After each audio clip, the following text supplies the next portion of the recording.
practice course, the bar practice course at the University of Law. And as you can see there on the first slide, we're going to be talking about both the bar practice course by itself and also the bar practice course LLM that you can also choose to do. So there's going to be a course overview, and we'll talk a little bit about the selection process, so how to get onto the course as well. My name is Jacqueline Cheltenham. I'm the Programme Director for the bar course at the University of Law, and that means that I have oversight and responsibility for the bar course in all of our campuses. And so I'm going to be talking to you today, and then after today's webinar, there'll be an opportunity for you to ask any questions and get them answered, and there'll be a follow-up webinar next month, later on in the month, for you to ask your questions and get them answered. Thank you. Okay, so how does ULaw support your studies?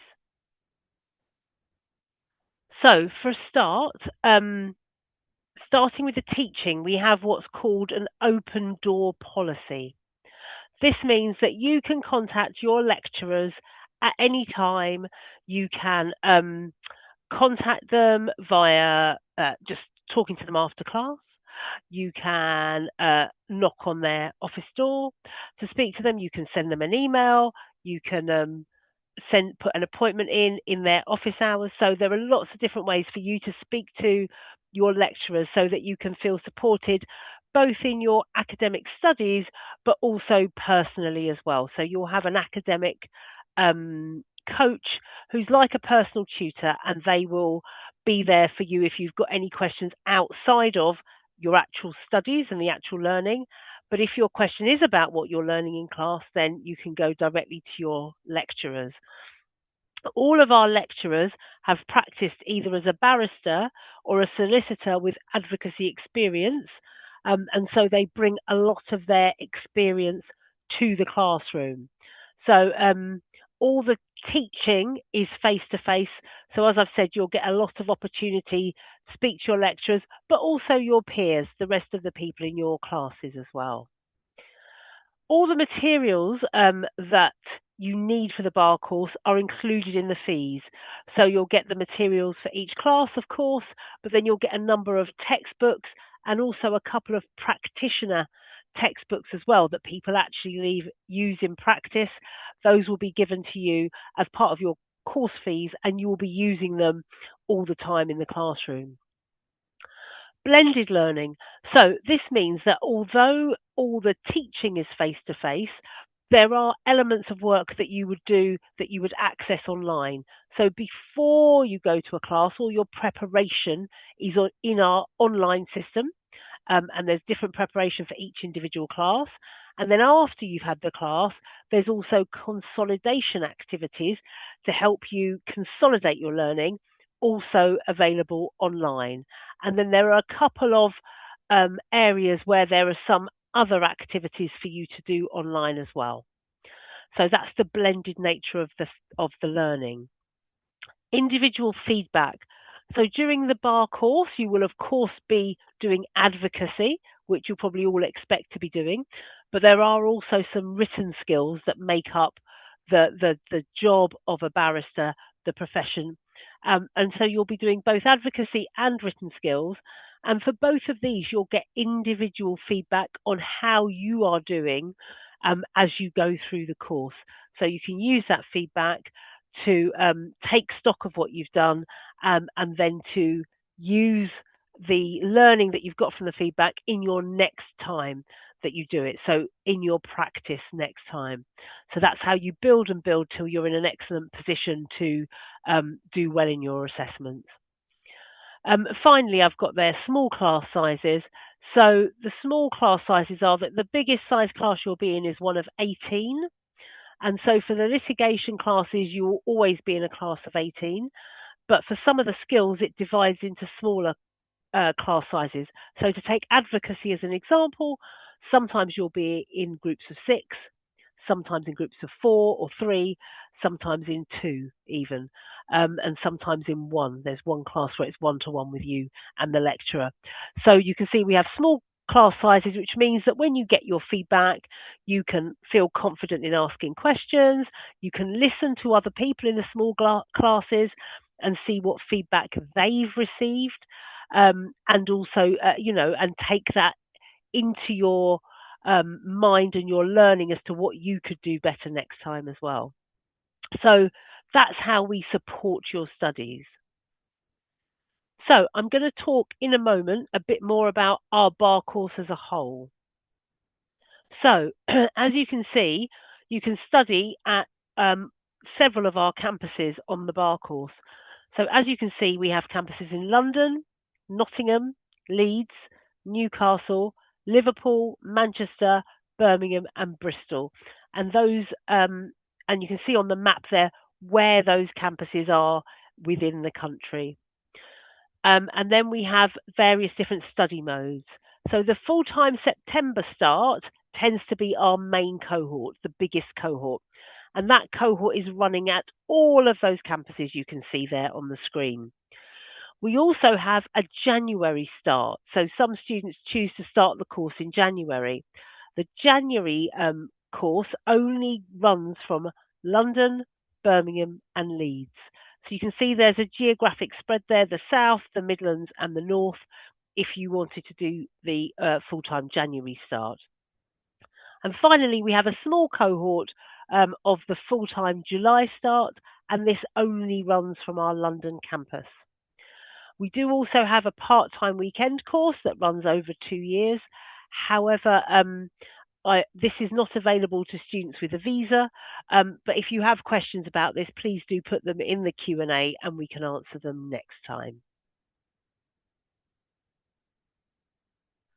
So what will you be studying on the bar practice course? Well, I'll take the ones on the left are the knowledge areas, as you can see there, and the subjects on the right are the core skills. So to take the knowledge areas first, you'll be studying civil litigation, evidence and resolution of disputes out of court, criminal litigation, evidence and sentencing, and professional ethics. Now, the first two there, civil litigation and criminal litigation, are assessments that are set by the Bar Standards Board, and they set the paper and they mark the paper. So unlike regular university assessments, which are set and assessed by the university, these are set and assessed externally. So it's rather like A-levels, if you studied A-levels. It's that kind of course where we teach you all the syllabus and everything you need to know, but we don't know what's going to come up in the exams because we don't set them. Also, it's worth noting that all three of those knowledge area assessments are assessed by way of multiple choice questions. So you get a question and then there are 4 options and you pick one and you get the mark if you pick the correct one. So all three of those assessments are assessed in that way. Moving across to the core skills, you're assessed, as you can see there, in advocacy, conference, opinion writing, legal research, and drafting. So advocacy, there are actually 3 assessments in advocacy. The first one is civil applications, as you can see there. The second one is cross-examination, and the third one is examination in chief. Cross-examination and examination in chief are assessed in a criminal context. So you've got 1 civil context exam there and 2 criminal context ones. Now, those are the things you're assessed on, but there are lots of other parts of advocacy that you're taught on the course because, of course, the course as a whole is preparing you for practice as a barrister after you've passed the course. Conference skills. This is just another name for an interview with your lay client where you ask them questions to get information from them and then you advise them orally there and then. Opinion writing is a similar kind of concept to conference skills, but this is written all in writing. So your lay client, for example, may have been maybe being sued by someone. And so you might be writing the opinion as to whether the other party suing them has a case against them. If they do, should they pay all the money that they're being asked to pay? Should they enter into negotiations or mediation? Or do they have a full defence in the law and they shouldn't pay anything? That kind of detailed opinion on your lay client's case. Legal research does what it says on the tin. It is you researching legal cases and concepts and law. And the way that assessment works is that it's linked to the opinion writing assessment. So the legal research you'll be doing is to help you write the opinion, but both parts of the assessment are marked separately and you get separate marks for each one. And finally, drafting. These are the formal court documents that start and continue your civil cases through the courts. And so we teach you to do those things because those are very important in certain areas of practice. So that's the bar course by itself.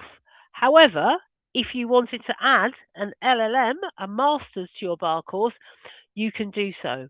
The reason you can do so is that the bar course itself is taught at level 7, which is master's level. So you get 120 credits from the bar course, and to get an actual master's, you need 180 credits. So you need to add 60 credits at level 7 to your bar course. So we offer 3 pathways, as you can see there, to enable you to do this. So the first one is the dissertation. As you would expect, this is a topic you choose yourself. You will do all the research yourself. We'll appoint you a supervisor who will touch in with you at various points during the time which you're writing the dissertation. And as you can see, it says there, it allows you to immerse yourself in an area of law and become expert in it. It allows you to demonstrate your knowledge in your applications to chambers and beyond. And you hand in your dissertation after the end of the bar practice course. So if you started your bar practice course in September, the bar practice course, all the teaching and assessing, would be finished by the end of May, and you would have until the following September to hand in your dissertation. So although you'll begin to work on it during your bar course, you've got quite a lot of time after your bar course is finished to maybe do the bulk of it, to finalise it and perfect it. And the dissertation is a 15,000 word dissertation. Then the optional modules. So these are run by us, and every term there is a choice of a number of optional modules, and every student doing the BPC LLM optional modules pathway chooses 2 of those. So you go to classes that will start after your bar course has finished. So if I take the September example again, your bar course has finished by the end of May, and in June sometime, your optional modules teaching would start. So as it says there, they allow you to increase your knowledge of legal practice areas which are of interest to you, and they can help shape the direction of your career. Now, these, after the teaching, there are exams in this, and the exams are in about September or October of the following September after you've started your bar course. So both of those modules are worth 30 credits each, and there's a very wide range of choices from very corporate things like corporate governance and commercial kind of areas of law, right through to things like international criminal law, employment law, etc. So there's a wide variety of optional modules to choose from. The final pathway that you can utilize is the pro bono pathway. So this one is different to the other 2 in that you are doing quite a lot of work during your bar course. So you would be assigned a supervising solicitor in our pro bono team, and they will supervise the activities that you undertake. So pro bono means it's short for pro bono publico, which means for the public good, and it's essentially free legal advice. So you're doing all kinds of things in that free legal advice space. And again, you're undertaking an additional CV enhancing module. So you're working on real life cases. And then again, after the course is finished, You've got until the following September, assuming you started in the previous September, to hand in your critical reflective report, which is you reflecting on all of your experiences. So your experiences might be, for example, that you had a conference with a lay client, you interviewed them, you got information, you might have written a letter of advice to them. You might then, after the letter of advice, have seen what they wanted to do next, and you may have found yourself negotiating on their behalf or even appearing in a tribunal on their behalf. Or you might be doing any of a whole myriad of other things related to real life cases. So that's the pro bono LLM as well. For the pro bono LLM, the report that you write at the end is 9,000 words, so it's a slightly shorter report than the dissertation. And during the academic year, we'd say that you should be prepared to spend 4 to 5 hours a week on the pro bono real life cases and work that you're doing. Obviously, some weeks there may not be anything very much happening because it's a real life case. Other weeks you might have to do various bits of work connected with the case. So that's a very exciting option as well. So, what is our application process? I'm going to go through that now. So, there are two parts to our application process. So, the first part is an online written application. And as you can see, we do have minimum entry requirements. So, you either need a qualifying law degree at the grade of a 2-1 or above, or a postgraduate law conversion course. If you got a 2-1 or above in your non-law degree, you just need to pass the postgraduate law conversion course. If, however, you got a 2-2 in your undergraduate degree, you would then need to get the 2-1 level of the postgraduate law conversion course. So you would need to get that 60% or above level in that qualification. English language requirements. So much of the Caribbean, from where we get our students, do speak English as a first language. But for anyone where English is not their first language, there is an English language requirement of IELTS 7.5 with a minimum of 7.5 in each component, or there are various other equivalencies. So on our website, you can see there that if this applies to you and you're not sure, there is an alternative English language qualifications section, which gives you alternatives to IELTS if that was something you wanted to check, whether you already had a qualification or whether there was something else that you preferred to do other than IELTS. But as I say, this is for applicants whose first language is not English only. So after you've put in your application, as you can see there, you apply at law.ac.uk, so on our website. If you've met the qualification level, then we would be moving on to what we call our selection events. And this comprises of a 5-minute plea mitigation that you can see there at number 3 and a 10-minute interview that you can see there at number 2. The other thing about our selection events is that they also give you an opportunity to compete for BPC scholarships that we have. The university has a number of scholarships. Some are general and anyone can apply for them, but there are some that are specific to the BPC only, and these are the opportunity to compete for those is within the selection event.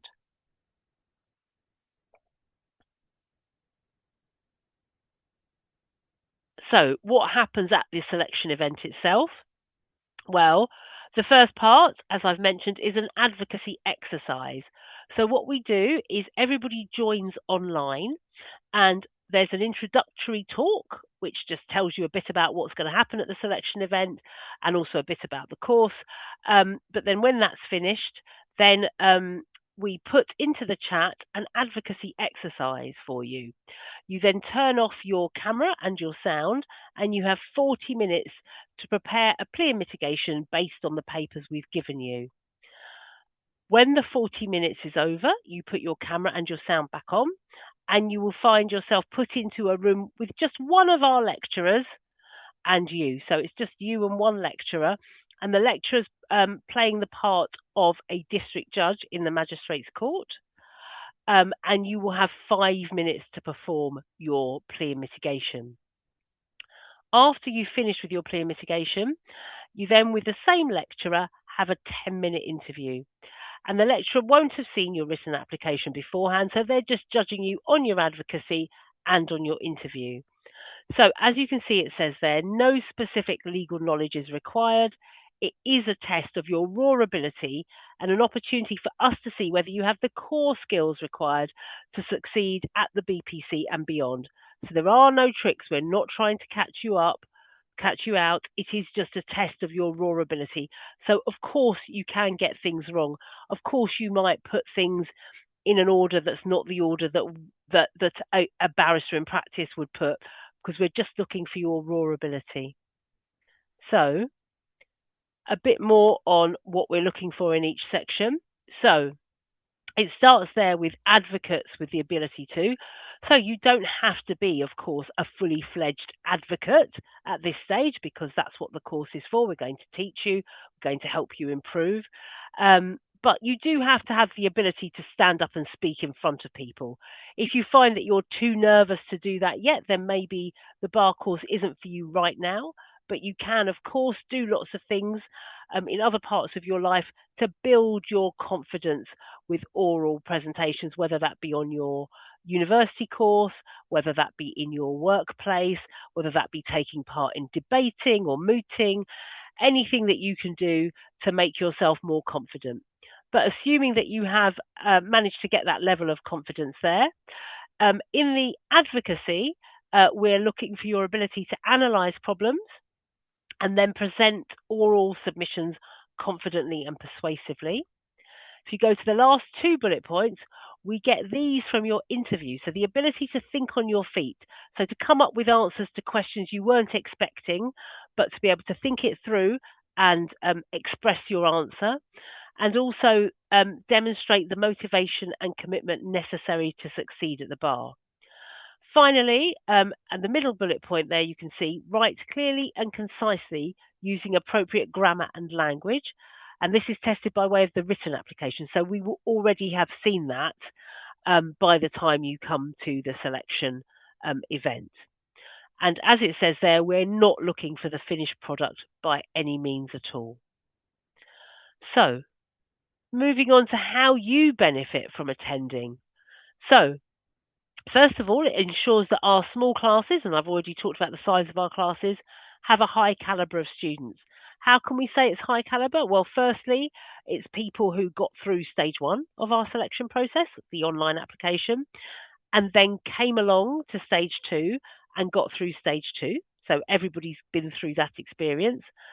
Thirdly, it only attracts people who actually are prepared to put in something a little extra. So the selection event is that extra thing. So you've got people who've decided, yes, I'm prepared to go through that process and test myself in that way. So you've got people who are highly motivated and hardworking that make up the student body. So you're in a class with other students of that nature. A better chance of excelling on the bar course and obtaining pupillage through the Future Pupil Programme. So the Future Pupil Programme is a programme that we've put together where you get all kinds of employability advice. So with that excellent employability advice, you've got a much better chance of getting the job and the career that you want after the bar course. At the selection event, you meet lecturers that might be teaching you next year when you're doing your one-to-ones with them. And so all of whom have been or still are in practice as either solicitors with advocacy experience, barristers, and some even sit as judges. You can compete for our merit-based advocacy and other scholarships. And you can also speak to current students. So there are some waiting rooms in the online platform. And we get advocacy scholars there. So if you have any questions, you can ask them.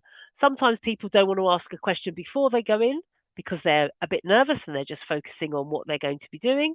Some people are happy to ask questions at that point. Some people want to ask the questions once they've come out, once they've done that bit, the advocacy and the interview, then they've got lots of questions about the bar. So about the bar course. So our advocacy scholars are there for that. Okay, so I'm going to move on now to financial and employability support for students. And the first thing in that is the advocacy committee. So, who are the advocacy committee? So, the advocacy committee are the master or mistress of moots in London, and the person who holds that role is the top advocacy scholar, and they get the biggest scholarship to reflect that. So they have to have oversight of all the other campuses and all the other advocacy committees. So we have senior scholars at each of the other campuses, so they're the ones who work directly with the master or mistress of the moots. And then each campus has a group of advocacy scholars. So London as well, every campus has a group of advocacy scholars that make up both the local advocacy committees and the nationwide national advocacy committee of our bar course at the University of Law. So what the advocacy committee do is they help other students to access advocacy and mooting experiences. So if you've done quite a lot of mooting already, or you're a very keen mooter, and you're not part of the advocacy committee, you can take part in our advocacy allocation exercise that happens at the beginning of the academic year. And you can put yourself forward to take part in various mooting competitions. Some of them are national to the UK, some of them are international, and we enter teams into those competitions. So the advocacy scholars will help with coaching the teams. They'll help organise our entry to the competitions, etc. So they're doing that work. And also for people that have no or limited mooting experience, they put on local mooting events at their campus as well, so that people who are not ready to be taking part in national or international moots, but who have the interest, can take part in more local moots. Potentially, most of them are sponsored by local sets of chambers, and the chambers send along practicing barristers to be the judges for the later rounds of the moots.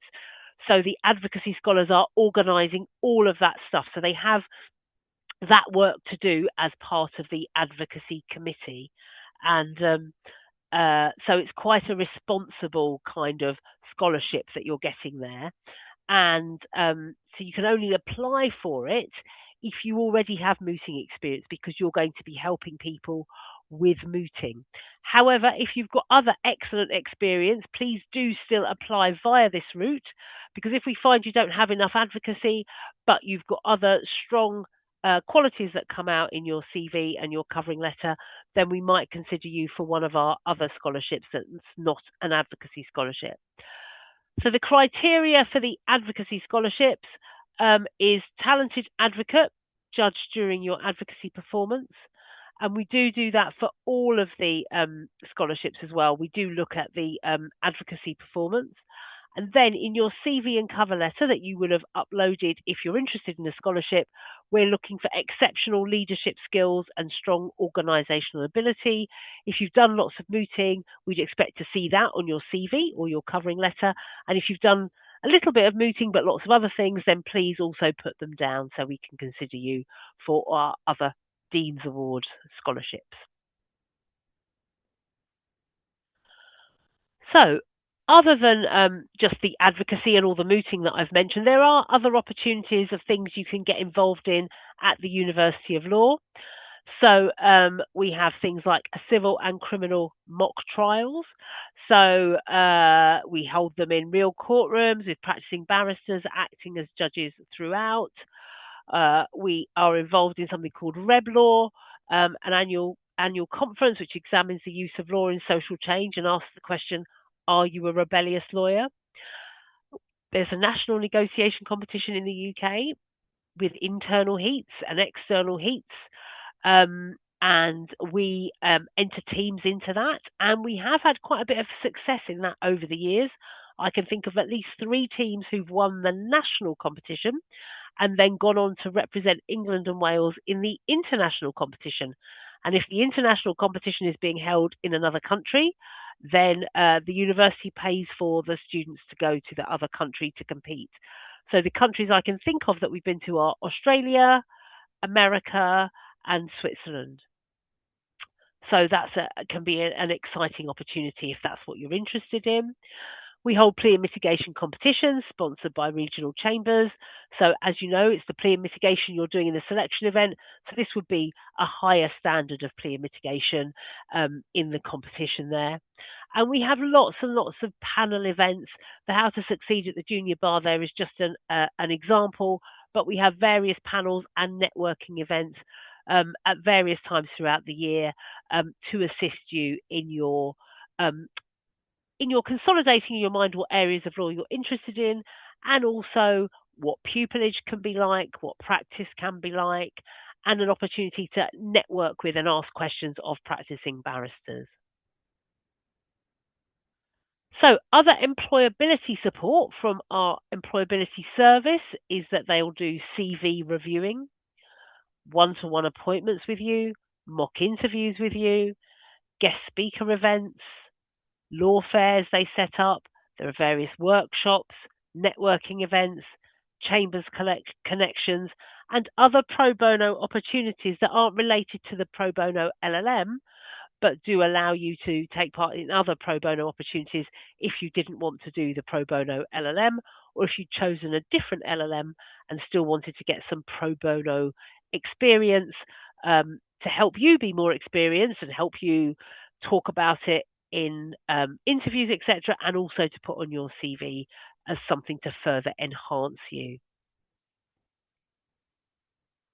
So why study your bar course with us at the University of Law? So I'm going to go through some reasons, and some of them you'll already have heard, but I'm just bringing them all together now in this next slide. So we've got 8 campuses, so you've got a really wide range of choices as to where you want to be based in the United Kingdom. London is the more expensive campus, but lots of people are attracted to being in the capital. But if you wanted to save a bit of money, then as you can see, there are campuses all around the country to suit your personal preference as to where you want to go. As you've seen, we've got a range of start dates and study modes. You can study the BPC on its own or one of our 3 BPC LLM pathways. We have our live selection process, which gives you a valuable opportunity to practice your advocacy and interview skills. And we have lots of students coming through that who've never done an interview before. Some of them have never really done any advocacy before. That's all fine, and it's all a good opportunity for you to practice those skills. We have scholarships and bursaries. We have our pro bono service and our employability support, as you've heard. The way we structure our course prepares you for the centralised assessments. So these centralised assessments, which are the civil litigation and the criminal litigation that I spoke to you about before, where the assessments are set and marked by the Bar Standards Board, those are quite difficult assessments.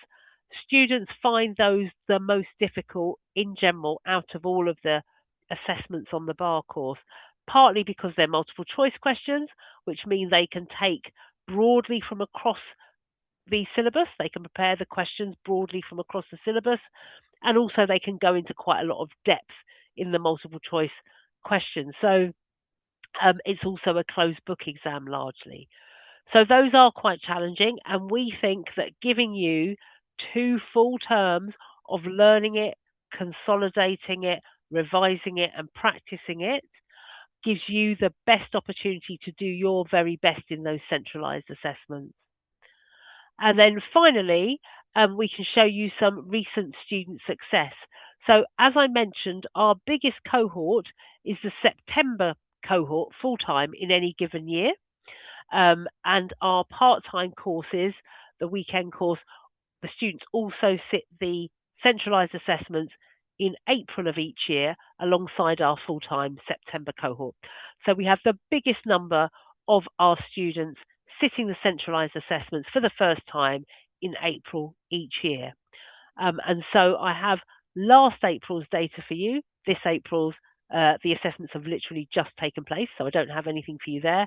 But if we look at last April's ones, in criminal litigation, we had the top performing campus nationally. So they look at all of our 8 campuses individually. So we had the top performing campus, and we held 4 positions in the top 6. So we had 4 positions out of the top 6 campuses. And then in civil litigation, again, we held 4 positions in the top 6 nationally. And I believe in that one, our highest one of those 4 was second place there. So real success there for our students. And then, as you can see there, 93% of our BPC graduates in work were in highly skilled employment, including pupillage, 15 months after graduation. And so, as you can see there, the government in this country collects data on highly skilled employment or study 15 months after you finished any course. So, as you can see, we had excellent numbers there as well. So that is the end of our webinar today. Thank you very much for coming along. As you can see there are various ways along the right-hand side there how you can get in touch with us or look at further information about us on the bar course.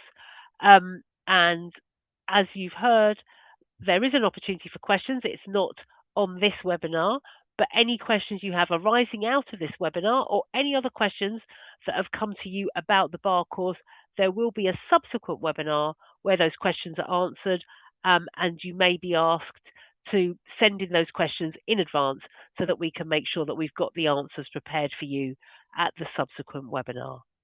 So thank you very much. That's the end of the slideshow, and that is the end of the webinar. Thank you. Thank you very much. Thank you, Jacqueline, for your time. Thank you very much. Thank you. Bye. Bye.